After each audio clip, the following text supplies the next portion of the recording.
going on, everybody? Welcome to the Backpacking Podcast. John Kelly here with Jeremiah Stringer, the king of Kentucky backpacking, and this is a pop-up live stream. We don't know if anybody's going to get on. There was no warning of it. We didn't tell anybody we were going to do this.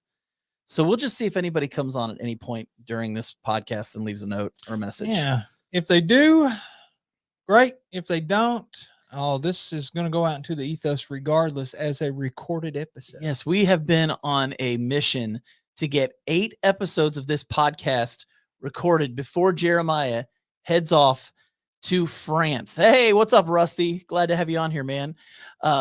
So he's like, what? He's like, wait, what's happening right now? We are getting a really interesting topic for today and what we're going to talk about.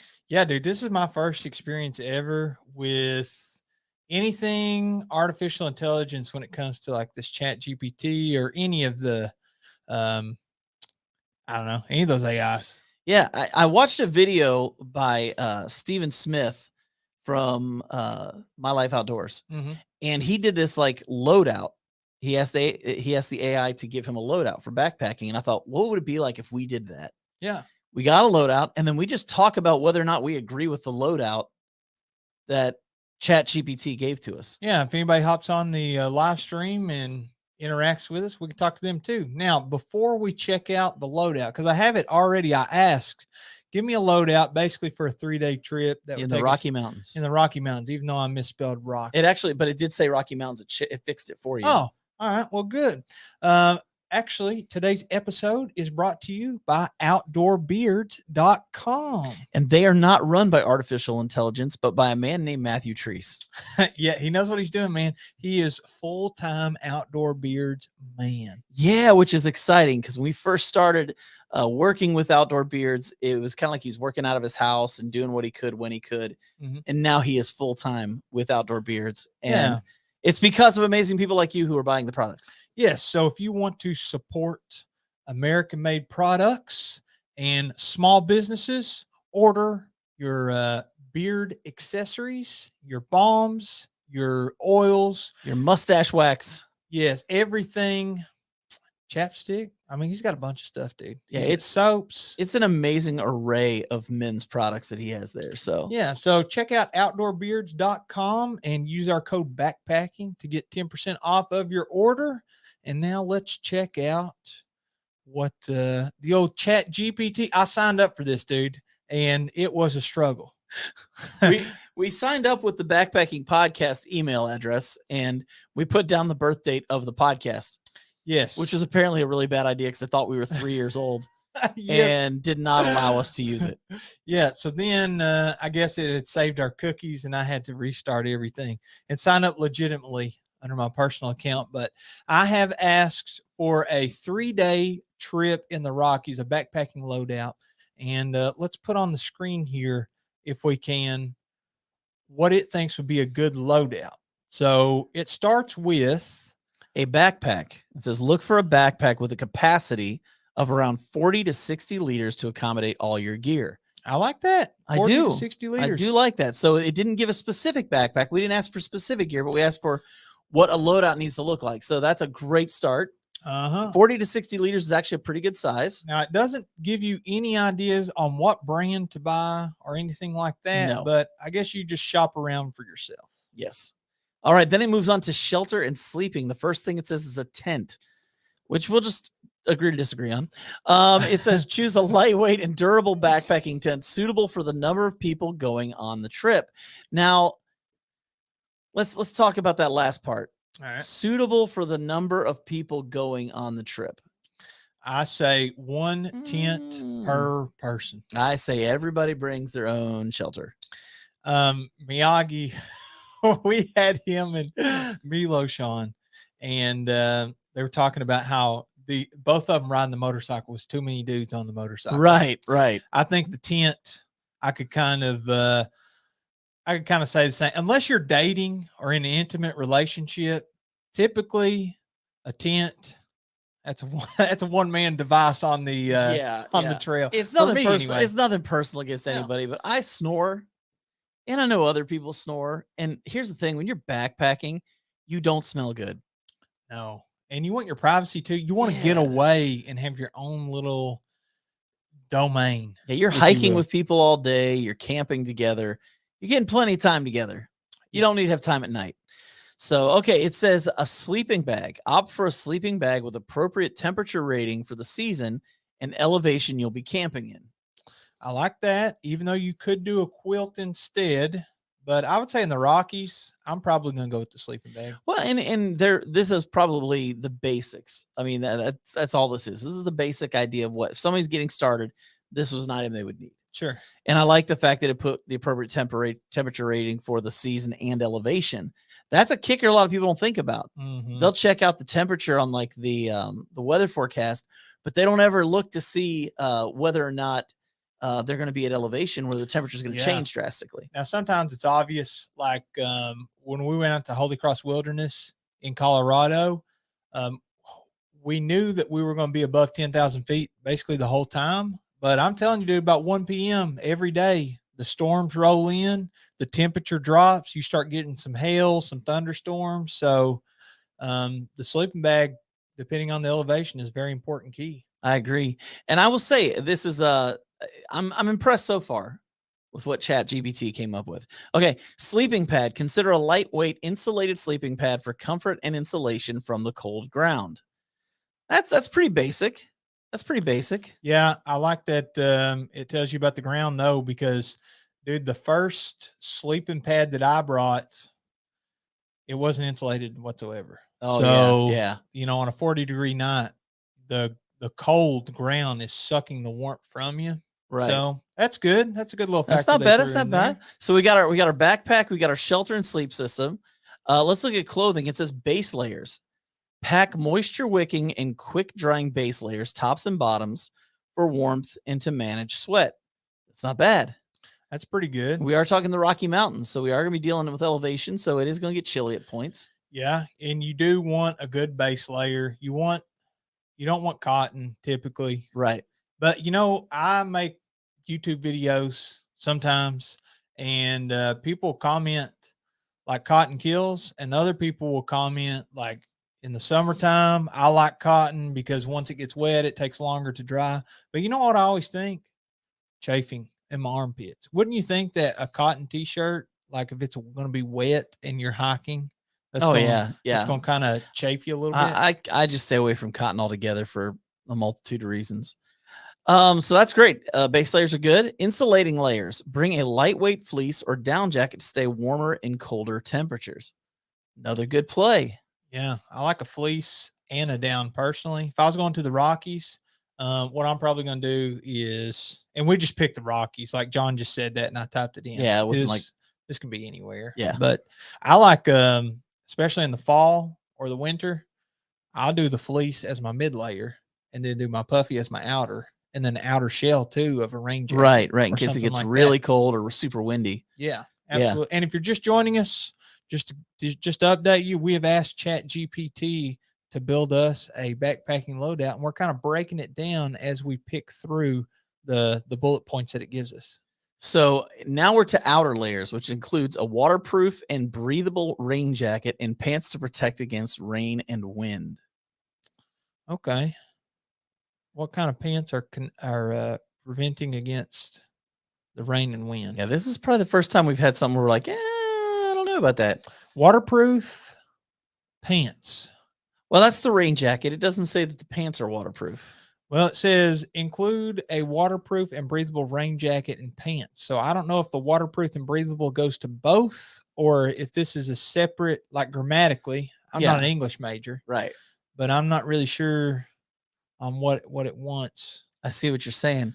I would say I did bring waterproof pants to Kilimanjaro, believe it or not. Did you use them? Yes. Now, are these, so my pants are normally like, I got underwear on, and then I got like hiking pants. These you pulled over your pants. Okay. So they were literally like rain pants. And it was good for us because of where we were. A lot of times for a couple of days, we were actually in clouds. Oh, yeah. You're walking so you're just moisture. Literally getting soaked. And there's not rain, but you're just getting wet. Sure. If that makes sense. And so it really did help because you and I talked in the last podcast we just recorded today, which will be out in like 2 months.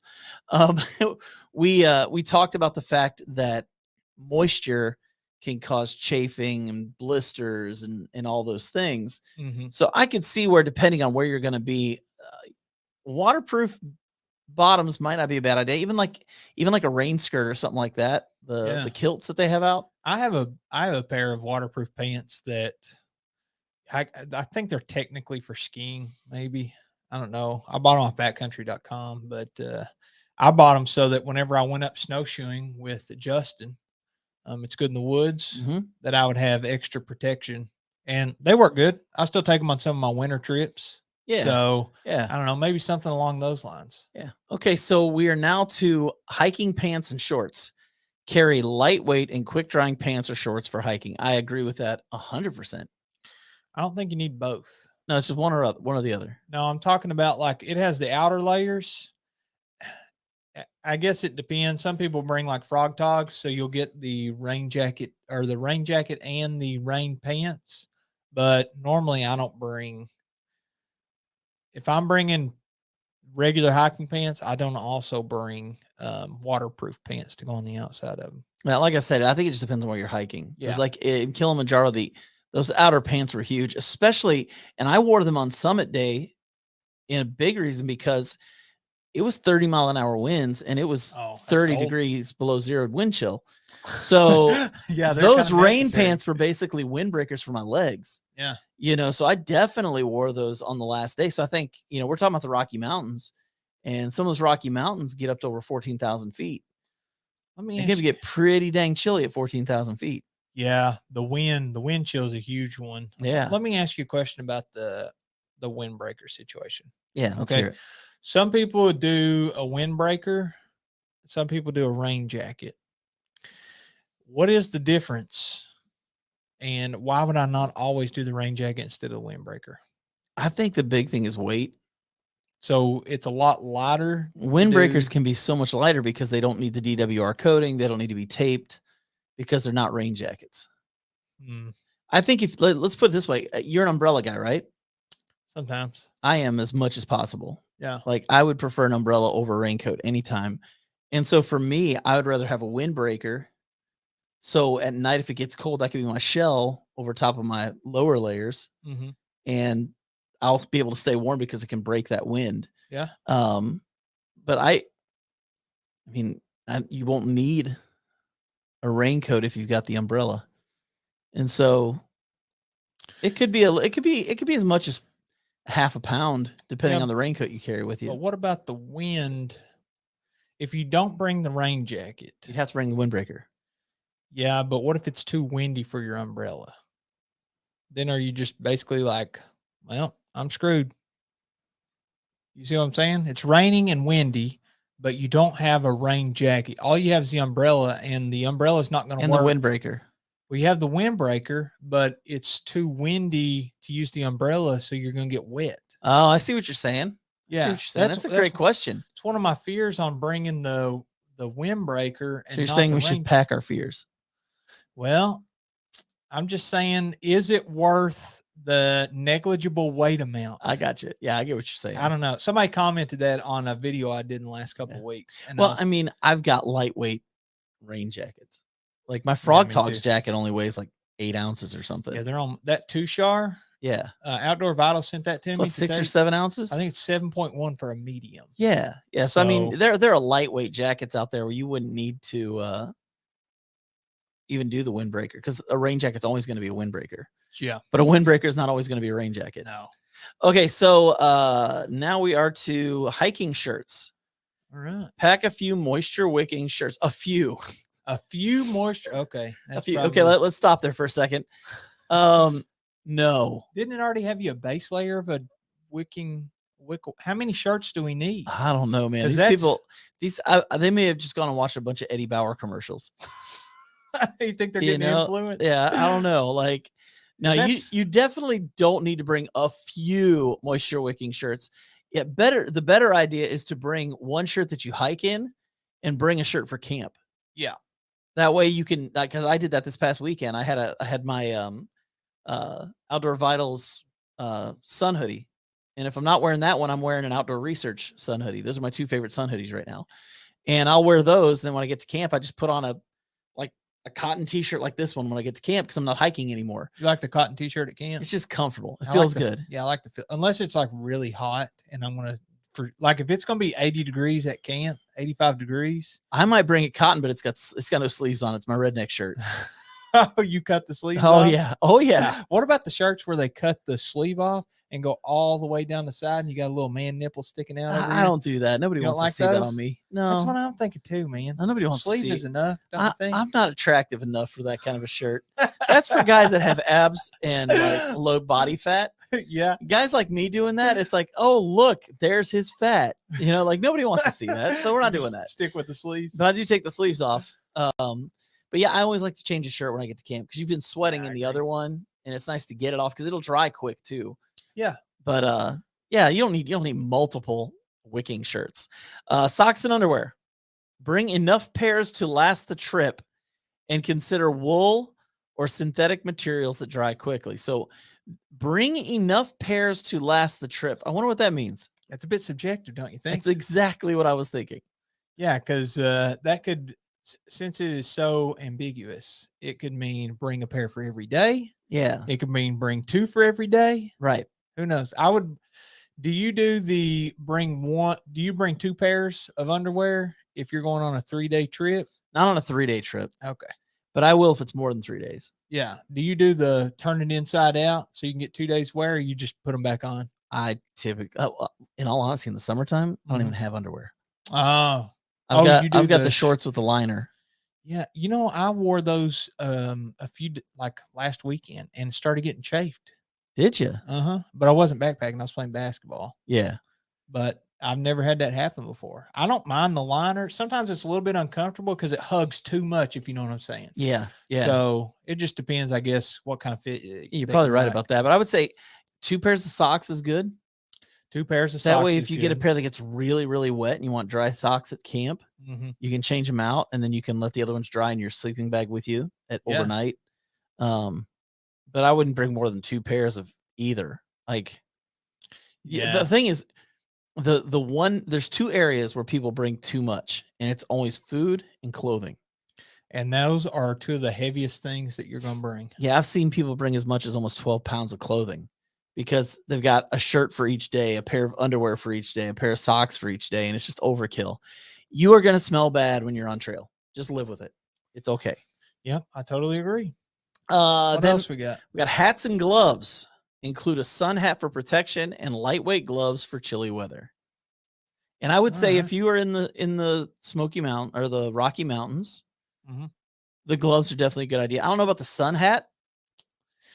Yeah, the sun I'm hat. not a big sun hat guy. It could be, I'm going to say any hat, really. I would say it'd be better to have some kind of a Scully or warmer hat because it's probably going to get chilly at night and then the first part of the morning. Especially if elevation is a factor, all times of the year, it's probably going to get a little chilly at night, even if it's not too cold. But I typically bring 2 hats. I will bring just a baseball hat. Yep, I do. Like what I'm wearing now. And I will bring some type of beanie, whether it's a Scully, which we're describing kind of like a down beanie. Yeah. A lot of people use those with your sleeping quilts as well. That's what I do. Because they don't have a hood. Yep. So that lets you kind of add that hood aspect while you're sleeping. But honestly, I prefer a wool beanie with a fleece liner. So sun hat for protection and lightweight gloves. I like the fingerless gloves, but if it's going to be really cold, I'll bring those. And I'll also bring like my mittens that you can take the mitt part off and the thumb part off, like fold it back. That's what I've got. I've got the same pairs of gloves. Okay. So footwear, hiking boots or shoes, choose comfortable and sturdy footwear suitable for the terrain and weather conditions. And probably for a beginner, that's not a bad idea. Yeah, it seems like everybody starts in boots. Why do you think that is? Because when you were a kid, what did they talk about when you went hiking? You needed hiking boots. Bring your hiking boots, little Billy. I mean, everybody says that. Oh, here we go. Backpackerish. My favorite cheap gear is a rain sun hat combined with my buff in the Rockies. Oh, you've actually hiked in the Rockies. That's perfect. So yeah, but that reins. makes sense because you've got the buff probably covering over the back of his neck, so that it keeps the sun off the back of his neck, and then of course the sun hat is going to keep everything else on your face pretty good in the shade. Yeah, it's a good comment, backpackers. Good stuff. Have you checked his channel out? You need to. Good channel. All right, I definitely will. Shout out to you. Yeah. So I would say that's a good for a beginner, because trail runners are very specific. They're all different, and they're expensive, and they don't last long. And you don't see many boots that are 0 drop, but you see numerous trail runners that are, and sometimes that has a little bit of a learning curve. And it can cause, like for me, it causes calf pain. Yeah, I think it hits a different part of the calf muscle where your foot's not on an incline, and then you're not used to working that. And it's not a recipe for success to never work that and then work it for 10 miles with 30 pounds on your back. Yeah. Yeah. It's a good way to get hurt. Exactly. So we're to camp shoes now. Pack lightweight and collapsible shoes like sandals or flip-flops to wear at camp. Can I tell you something? I really wish I had camp shoes this past weekend. Did your feet get a little wet? I decided, no, they didn't get wet, but it was hot. Yeah. And I'm thinking about getting some money together and going and buying some of those Zero sandals. You need to get some Crocs, dude. I've got Crocs, but they're heavy. They are heavy. And those Zero sandals are so light. And but they give you good protection and your feet can breathe. How much are they? I don't know. Probably more than I should be spending on something, but I still want to get them. Yeah. Josh had a pair this past weekend. We went backpacking. He had a pair, and he really likes them. They're the 0 ones. That means they're the super minimalist ones. Yes. Right? Okay. Which is great because they're super lightweight. Yeah. But your feet aren't gonna suffer. They still have tread on the bottom of them and everything. So you can hike in them or just camp shoes. Some people hike in those. You think they really hold up for hiking? Is that what Hunter uses? I'm sure he has at some point because he's a sandal hiker. Yeah. But I don't know if he uses that brand. I think he's got a different brand that he uses. I met this one chick on the long trail, and she had an Eno hammock, just sleeping in every night with like just like one of the Z-Lite pads. And she was wearing 2 pairs of darn tough socks. And 2 pairs? 2 pairs of darn tough socks and a pair of like Walmart sandals, like the dad like if you imagine a dad wearing white socks and sandals, those are the kind of sandals she had.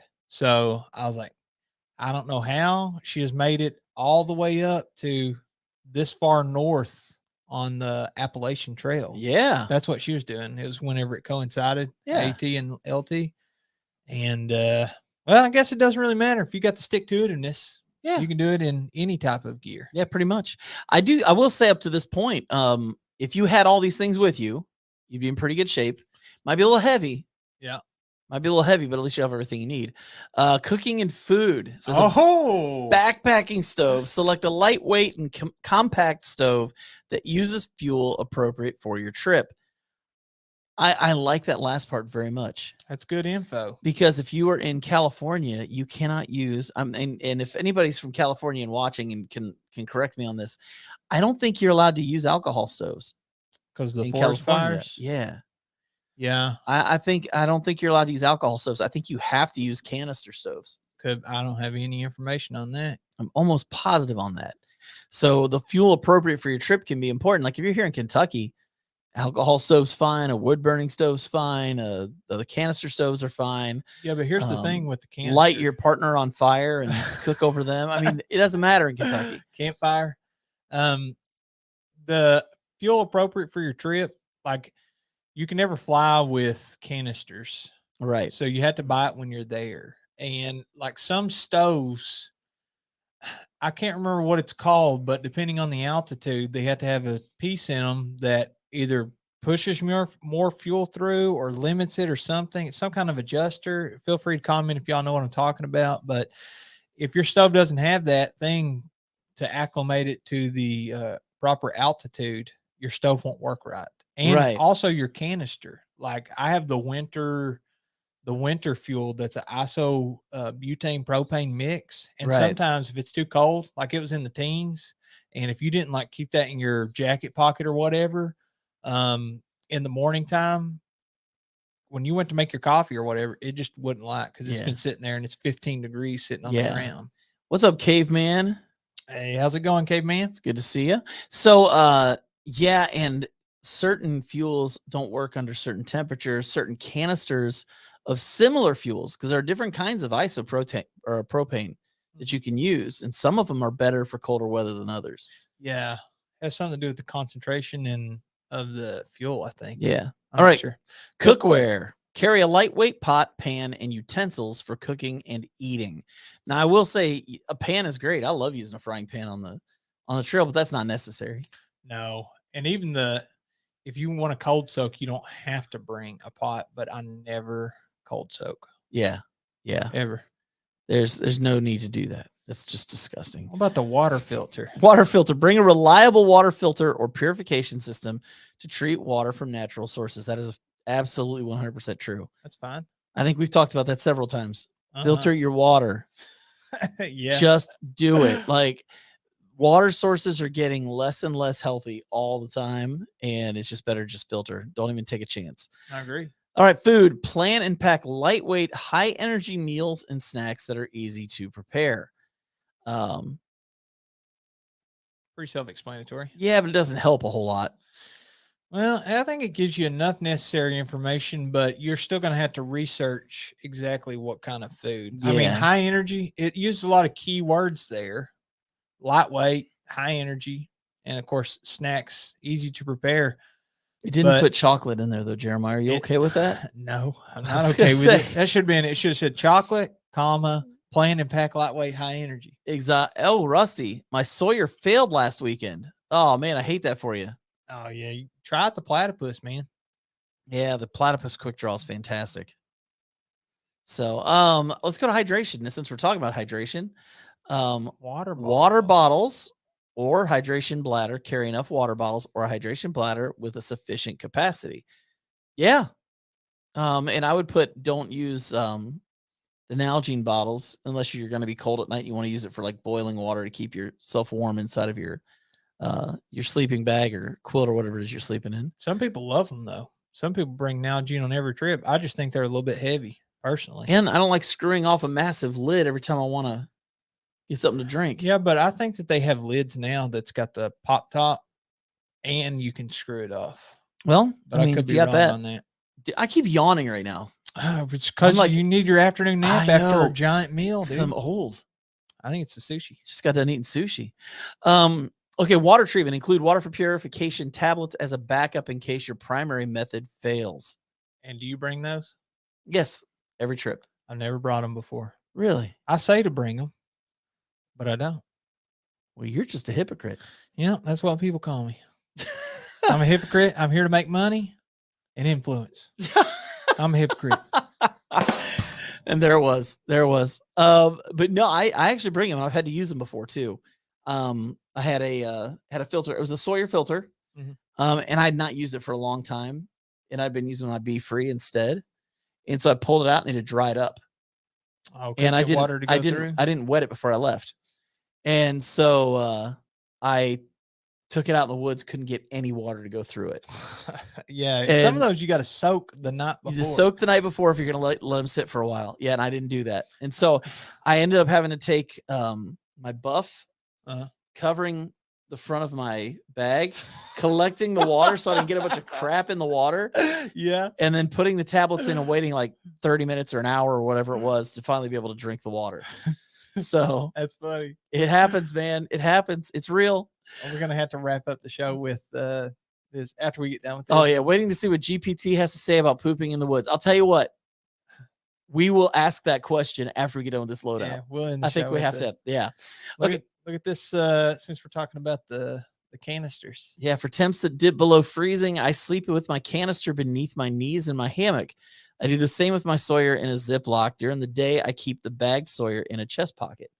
Yeah, you got to keep that that filter on you if it's going to be freezing temps while you're walking. Yeah, it'll be in your backpack and still freeze. Oh yeah, but unless maybe you like put it down in there deep and it's kind of insulated. Yeah. But if you're in a tent, a lot of times you can prevent it just because the inside of the tent will be more warmer than freezing most of the time. Because tents are such enclosed places and your body heat will keep it at least above freezing most of the time. But if you're in a hammock, it's a whole different ballgame. Okay, let's look at navigation and safety. Wait, one other thing about the water treatment. Yes. On that, I typically am always with somebody else that has a filter, but I think that I would bring a backup method if it's just going to be me. Yeah. And I know it's just me, but go ahead with the navigation and safety. So it says map and a compass. Bring a detailed map and compass to navigate the trails. It doesn't say know how to use them, but I guess that's a given because a lot of people bring the map and the compass and have no idea Yeah. they don't know what's up. Yeah. Well, then it goes to the part that most of us do, which is GPS or phone with maps. Carry a GPS device or smartphone with downloaded offline maps as a backup. That's a kicker, though. That's smart that it put it in there. Downloaded offline maps. Yeah. Like, don't just do the free versions of these apps. Yeah. Actually pay for one of them. It can be Gaia, it can be Onyx Backcountry, it can be Natural Atlas. All Trails. I bought that one. Yeah, any of them. And then download those maps to your phone. So if you lose signal, you don't lose the map. Because GPS will always be there. Like, it'll always be a GPS signal unless you're just deep in the woods. But sometimes it won't load in the map if you don't have service. So you could have like your little emblem on there and see which direction. But you're not going to get a map. No, it's all just grayed out like a grid. So get one that you can download. Pay for it's like $30-$40 for one of these companies for the entire year. Far Out for the win. Yeah. If they've got your trail. Yeah, I downloaded. That's the kicker with Far Out. But I agree, Far Out's fantastic. Yeah, Far Out's great, especially on popular trails like the AT or like the Camino. I downloaded it for it. Well, I'm doing the Trans Catalina in September. I'm sure that's on there. It's on there. I've already downloaded it. It's probably on sale too. Probably like $5-10. $2.50. See, you can't pass that up, dude. I think I bought it immediately. I think it was $12 for the Camino for the whole French way. Yeah. Well, even the Shell Toiletries just got on there this past year. Oh, so which is really cool because that trail guide, that book that you had to carry, that's the only option you had for years. And now you've got it on Far Out, which is really cool. That's true. First aid kit. Pack a basic first aid kit with essential supplies for emergencies. Yes, I would agree with that. Multi-tool. This is a good one. Include a multi-tool with a knife, pliers, screwdriver, etc. for various tasks. I'm okay with that, especially if you are a beginner backpacker. I think a multi-tool can be very valuable. Yeah, because once you kind of, a lot of people wear them on their belt. It's like the old cell phone holders that you wear on your belt. But if you're using a backpack, the weight's on your belt as well. Well, that's still weight regardless of how you look at it. I know it's on your feet. That weight's on your feet regardless. You're carrying it. But I don't know. You get pretty small multi-tool, even cheap one from Walmart, like those Ozark Trails are okay. I think a small knife is usually okay. Yeah. But that I get what it's saying. It's got everything on it. Yeah, I get what it's saying. All right, headlamp or flashlight. Let's just take out the flashlight part. Bring a headlamp. Some people like the flashlight, man. I'm glad they do, but bring the headlamp. I can use the headlamp as a flashlight. The headlamp is way better just because the simple fact you don't have to use your hands. Your hands are free to do whatever you need to do. True. And you've got the light you need. And honestly, flashlights are typically, unless you're carrying one of these little tiny flashlights like this, but I'm always afraid I'm going to lose one of those if I have those with me. Like the pin light? Yeah. So headlamp, I think on this one, forget the flashlight. Just bring a headlamp and you'll be fine. And how many people are still using the headlamps with batteries? A lot of people. Think so? Especially people doing week-long trips. Uh-huh. Because if you do a week-long trip and you use like AAA batteries, you don't have to change batteries the whole week. You're gonna be fine. Oh, nice. But you'll have to recharge that headlamp at least twice. Yeah, at least twice. Yeah, and so you're gonna need to use your battery bank for that. Hey, Doc's here. What's up, Doc?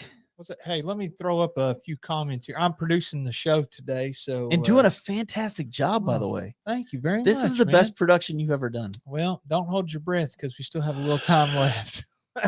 Well, Doc. Just kidding. Okay, so what else we got up here? I was also going to throw this out there. I'm not really sure how to say your name. We'll go with Umayar. Thank you for being a subscriber to the channel. Interesting that the map and compass were the primary and the GPS is backup, because I always preach the second. Yeah. Don't you? I always say GPS is so convenient and easy. It's so much harder to get lost with the GPS if it's working properly. Right. But the wisdom in learning how to use a map and a compass can't go unspoken, because if it's technology, it can break down. Right. So something could happen. We lost both of our phones on the Shell Toiletries at one point. Myself and Brian, he couldn't charge his anymore, and mine just died. And so we had to get off the trail because what are we going to do? You know, so if you're counting on that, it could come back to bite you. Yeah. And on my first YouTube trip, like the first trip where I actually took video footage and I was like, I'm going to put a video together to document this trip. It was in like October 2018 or September 2018. And my phone on the 3rd or 4th day of the trip, it just stopped. It just crapped out on me. I was watching a football game in the middle of the woods. Was it UK? It was UK. That's why we won that game. And my screen just stopped working. They were interviewing the head coach, Mark Stoops, and then boom, it just shut off. And just crapped out on me. So if I hadn't had the map, then I don't know how we could have finished the trip. Yeah. Doc Watson says he hasn't upgraded to a rechargeable headlamp yet. Well, to each their own. Maybe it's not an upgrade. Also, Rusty says if you get Gaia, you can purchase it. It's great for dropping waypoints to reference later. Yeah. You may be able to do that on the free version. I'm not sure. I definitely do that on the Earthmate. So there's an app that comes with Garmin. Yeah. If you buy their little satellite devices, you can download the Earthmate and do offline maps, and you can pin anything you want on there. That's pretty awesome. Yeah. All right. Emergency whistle and fire starter. Include a whistle and fire starter for signaling in emergency situations. Okay. I'm going to say the whistle actually comes on a lot of backpacks. Yeah. Most of them on the sternum strap, the clip has a whistle. Not all, quite a few. Yeah. The fire starter, I would definitely say have, because at night, depending on the weather, you want to do a fire. You want to stay warm at night. This says fire starter. I'm going to say like 2 lighters. And if you want another backup fire starter, that's great too. But that's just my opinion. I'm no expert here. Well, I'm thinking if you're up in the Rockies, you know, you get certain heights. There's not as much tree life up there. Yeah. So I don't know. That's good stuff. Yeah, I don't think there's anything wrong with either one of those. I don't necessarily have to have those, but yeah, that's good. Doc Watson said something about the whistles. What you got here? The tent? Yeah, click on that real quick. It says, test those whistles. On my cheap packs, those whistles are terrible. Oh, yeah. Good point. Yeah, and then also... Yeah, backpackerish. Fire starter. Okay. When you said fire starter, I thought we were talking about like a striker, like a ferro rod or something like that. No, I'm talking a cube or something that you're using to start fires. Okay, yeah. No, on every single trip I bring 2 multiple, typically. Yeah. Yeah. And you can gather stuff in nature sometimes too, like if you find a pine tree that's kind of weeping some of the sap out, you can put it into a tissue or something. Yeah. Use some natural stuff, but you're right about the plant life. I got some of those Mickwick ones from Keel Quest. Yeah, those work pretty well. I met them in Indiana a few weeks ago and got a couple of those from them. I can't wait to try those out. All right, miscellaneous backpack rain covers. Consider a rain cover to protect your gear from wet conditions. Now, we actually talk about this in an episode coming up in a couple weeks, but I'm just going to go ahead and say I disagree. The rain cover? Because I believe if you have a pack liner and you make sure the things that are on the outside of your pack are things that it's okay if they get wet, you don't need to have a pack cover, because a pack cover is frustrating to deal with, is the way I'd put it. Yeah, you have to take your backpack off to put the pack cover on unless somebody's with you. And like I said, when I use it, and you'll hear this in a couple weeks anyway, so this is a preview of what we're going to talk about in a couple weeks, but I would wear one in rain and it would form a bowl on top with the fabric, fill with water. And anytime I bent over to pick something up, or I would have this thing of water just go right down my back. Yeah, it sucks. And it was miserable. And so, yeah, guys, I'm not feeling the rain cover. The weird thing about the rain cover is, but a lot of people swear by them. Yeah, the stars have to align. If you're not using a rain jacket and your umbrella is letting water get to the part of the backpack where what you're saying can happen, then you're going to get your clothes wet. Yeah. If you have a rain cover on and a rain jacket, that's going to cause like a funnel of water to go between you and your backpack. Yeah. Sometimes, I think. And I don't know if that makes it more likely to wet out, but you got to imagine it won't.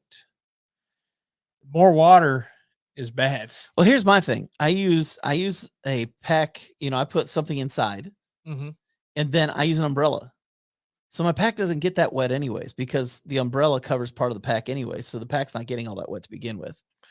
Yeah. So I have a lot of arguments for the umbrella versus the raincoat. Doc says he heard the argument rain cover keeps the pack from getting water soaked. And I would say that on some of like your Osprey type packs and things like that where they can. But like if you're using something made with Ultra Fabric or Dyneema or X-Pack or Eco Pack or any of those things, it's not as big of an issue as far as getting water soaked. Yeah, because it will hold water if water gets inside and it's just sitting there, but it won't soak in like a fabric and just hold water weight. Right. But I do like the aspect of, even though I know it's backpacking, we're not really bushcrafters, so we don't use the 2 is 1, 1 is none. Right. When it comes to my survival, and I know I need my sleeping bag to be dry, I would consider doing some kind of double protection, even if it is. But you know what I would do in that case? What? I wouldn't use the pack cover for that. I would stuff the sleeping bag in a Dyneema stuff sack. Yes. Inside of the like pack whatever liner. you're using to use it. Yeah, pack liner. Yeah. There's your double savings right there. You can do either. And that's probably going to be the probability of it getting wetted out in that circumstance is probably less than it would be if you just use your pack liner and pack cover as your secondary. Right. But I don't know. It's probably a lot cheaper to go to Walmart and buy a $2 pack cover. Kevin Munson brings up a good thing here. He says, I noticed moving to North Carolina that I cannot use an umbrella as often as I was able to in Colorado because of the green tunnel. Everything grabs at it. Yeah. It really depends on the situation you're in. But a lot of times if it's thicker stuff like that too, a lot of times the rain doesn't affect you as badly because it gets caught in the trees and you kind of get like secondary rain. Right. But it doesn't mean you don't get wet. I mean, that's for sure. TN Prime, Fritos are great for fire tinder. Don't double use. Don't say don't. It is double use. I want to eat them. I like these. He's right. Doritos are great for that too. Yeah, any chip that's any of the cooked in oil. Eatos, Fritos, Doritos, Cheetos, all great. Fantastic. So we are down to the trekking poles. If you prefer using trekking poles, bring a pair for stability and support. That's pretty simple. Yeah, you can also pick up a stick. I don't know about the Rockies, depending on the terrain, but here in Kentucky, a lot of people will cut a stick as they're going in, or a lot of them are left at trailheads. Yeah, I love them. They're great for your knees when you're going downhill. Oh, they definitely help. Even that guidebook, you saw I was reading it for the Camino. It's laying down there on the table, and it put in there about trekking poles, and it estimated it reduces the wear on your feet and knees and stuff by about 25%. Now, I don't know how true that is, but anecdotally, I can tell you it's definitely helped me, the trekking poles, like especially going up hills or climbing down rocks. Yeah, I'd agree with you on that. Let's see. Repair kit. Pack a small repair kit with items like duct tape, needle and thread, and cordage. Yeah. Yeah. I don't know about needle and thread. I would say dental floss. Yeah. A lot of people suggest the dental floss as your thread instead of, because it's dual purpose. Yeah. If you're already going to. Kind of like the Fritos. Yeah. Now the needle. But don't eat dental floss. What else do you need? No, don't eat dental floss. Even if it tastes minty, don't eat. It does smell very great. Yes. The needle, do you know what the dual use is on that one? Oh, you've got blisters to deal with. Yeah, blisters. And the other thing too is there's a wax coating on your dental floss, which can kind of help when you're sewing things up, that it's not going to just have a big hole. It's actually that wax will kind of not necessarily waterproof it, but will be water resistant. You know what I like better than the needle and thread for gear repair? Is that the tape? Yeah. Tenacious tape. Mm-hmm. Yeah, tenacious tape's fantastic. But some materials it doesn't like to stick to. Yeah. So I would probably maybe test it on a couple of different things before. We were talking about things that rhyme with Edos. He put mojitos. That's funny. That's good. All right, let's look at toiletries. Include small quantities of biodegradable soap. Good call. toothpaste, toilet paper, and a trowel for waste disposal. Good. That's good stuff. I would. It doesn't say hand sanitizer. I would probably also bump toiletries up out of. Oh, it says miscellaneous. I thought these were more Yeah. optional things, but Yeah. I would definitely put the toiletries in non-optional. Like that's Yeah. one of my necessities. Yeah, I mean, That's just me. you're gonna have to go. Let's- And by the way, this past weekend I did not win the game. oh, you lost. I lost the game. I had to poop in the woods. Let True me ask story. you this. What do you think about the true ultralighters with a capital TRUE? True ultralighters who do not bring any toilet paper and they just use things in the woods to wipe with. You know, here's the thing. This is not safe for work. True ultralighters. This is not safe for work. It's their butthole, not mine. If they want to Yeah. wipe it with leaves and sticks and rocks, you know what? God bless them. They can do that. Sticks. You know what I'm not going to do? What? That. I'm going to bring toilet paper. I'm going to bring maybe a bidet, like a backcountry bidet. But I don't want to take leaves and natural materials and wipe myself. I just don't want to. I've had to use leaves before. Have you ever had to use leaves? Once. That's why I don't want to do it It's anymore. not great. I don't like it. There is not a whole lot No. of resistance on the leaves. I thought I'd be Andrew Skirka. Yeah. He's more of a man than I am because I didn't want to do it again after that. No, I don't like it. I don't Now, like if it. maybe if you're using the bidet beforehand and then you were kind of using a leaf or something, but yeah, dude, Yeah. I'm not about it. You know what I do use leaves for? What's that? They're fantastic for washing out pans. Really? Yeah. Yeah. So you don't have to get your towel wet, Uh-huh. you know, so you don't have to like clean up your towel after you clean up something else. Yeah. If you just take some leaves, I got this from Miyagi actually. You grab some leaves off of a plant nearby. Obviously make sure it's not poison ivy. Yeah, or poison is bad. sumac or poison oak or something. But yeah, just get in there and just scrub that up real good. And you can put a little bit of your whatever soap you have and use leaves. And it's amazing how well it gets things clean. I like to use, unless it has some kind of surface on it that you're not supposed to, some kind of coating, I like to use a little bit of gravel or sand. Like that, the abrasion is kind of like a what's the little pads that you get at home? The to clean your Brillo stuff? pads? Yeah. Yeah. It's kind of like that. And you can just use your hand. And then I'll tell you another thing I use the leaves for is after I use my trowel, a lot of times it's got mud and stuff all over it. And I'll take leaves and clean all that mud off. Actually, click on Kevin Munson there at the bottom. Yeah. Leaves clean the dirt from your steaks when you put them away. Yeah. They're a very useful napkin for cleaning all that dirt and stuff off. And if you're listening or watching and you're a beginner backpacker, clean your steaks off before you put them in the steak bag. Yeah. Because if you don't, you're gonna have a bag full of dirt. Yeah, dude. I love when you turn it over at home and then you just get a cloud of dust. Yeah, and then you have to clean up that mess that's all over your floor now. Yeah, like you don't want that. So clean your steaks off. It's not hard. I actually take the other steak. I take one steak and I just kind of clean out the grooves. Yeah, I usually clack them together. Yeah, and I just clean them out real quick because it takes a few seconds more, but when you get home, you don't want to clean up a mess.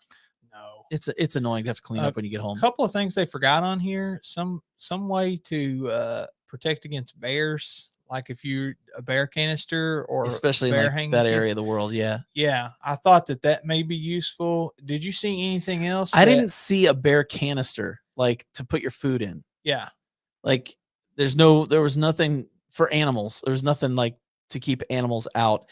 There's nothing in there. Did it say sunscreen at one point or bug spray? I didn't see either of those. I don't know if those are necessities. I would say sunscreen. I would say bug spray too in some of those areas. So some stuff I feel like it left out, but it got most of the essentials. I would say though, if you were to go on a backpacking trip and you had this stuff with you, you'd survive. Well, you didn't read their disclaimer at the bottom. It says, remember to adjust this list based on the specific weather conditions, season, and personal preferences.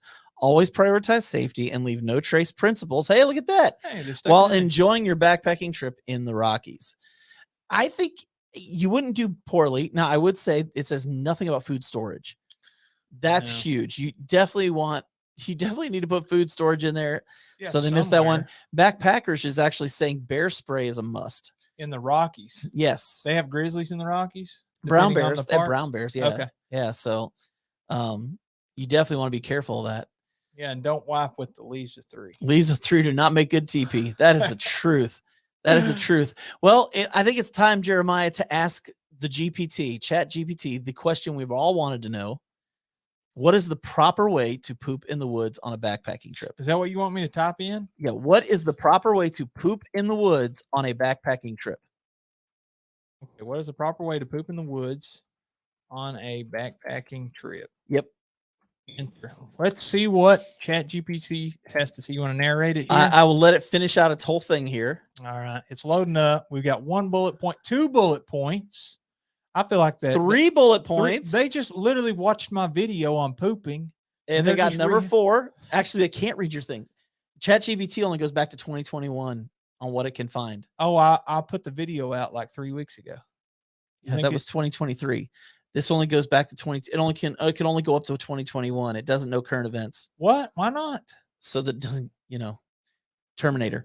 Okay, go to the beginning. Okay, we got 6 point. Let's make this quick. Okay. When it comes to properly disposing of human waste in the woods during a backpacking trip, it's essential to follow leave no trace principles and minimize your impact on the environment. Here's a guide to help you. 1, find the right spot. Choose a location that is at least 200 feet, about 70 steps away from water sources, trails, and campsites.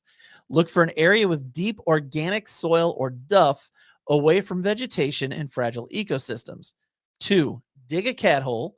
Use a small trowel or heel of your boot to dig a hole that is 6 to 8 inches deep and 4 to 6 inches in diameter.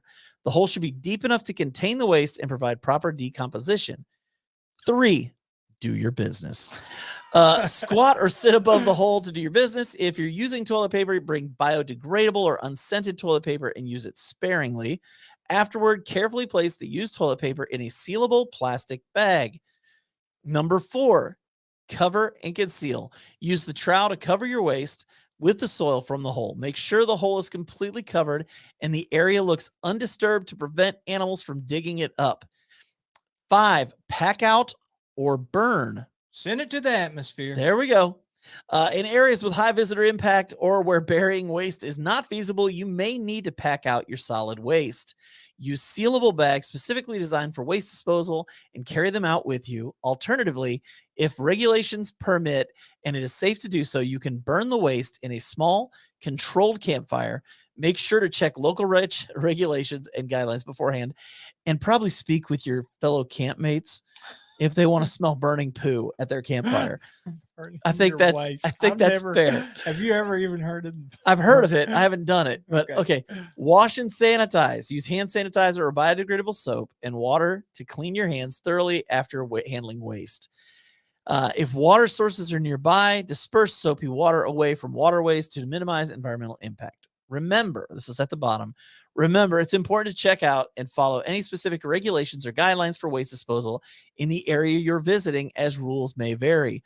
Respect the environment, leave no trace, and help preserve the natural beauty of the wilderness for future visitors. Now, I want you to ask GPT. Okay. I want you to ask Chat GPT. Have you ever pooped in the woods? Is this what people do? They just hang out and ask Chat GPT different stuff? All kinds of stupid questions. I've had to write poems for me before. Yeah, I had kids write essays. As an AI language model, I don't have a physical presence or personal experiences. Therefore, I don't have the ability to poop or engage in any activities that require a physical body. My purpose is to provide information and assist with answering questions to the best of my knowledge and abilities. Do you wish you could poop in the woods? Okay. And it's the same answer. Oh, it says it doesn't have any feelings or desires. Well, Terminator.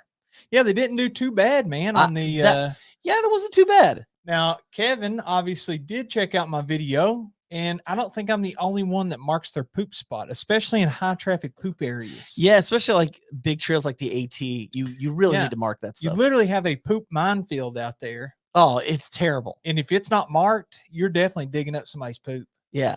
Yeah. And if you're in California, you're not burying it. No, or like parts of Utah. I would say most of California. I think there's some places where you can, but most of it you can't. Yeah. I think that that's pretty good. They did leave out the different techniques that I would consider using, like the porta privy or like the orangutan hang. Or the poop strap. The crap strap. Crap strap. Yeah. So I don't know. All in all, not too bad. That'll get you by on pooping. It tells you about everything you need to know, but there are a few things I would add. I think you're right. So For myself and Jeremiah, we hope you enjoyed this episode where we literally asked AI to tell us how to go backpacking. This is a pop-up live stream. We're so thankful for everybody that tuned in. It's good to see your names up there. We aren't going to be back with actual live streams until August. Although, if we can pull it off, we may be doing some live streams from overseas with Jeremiah and his beautiful bride.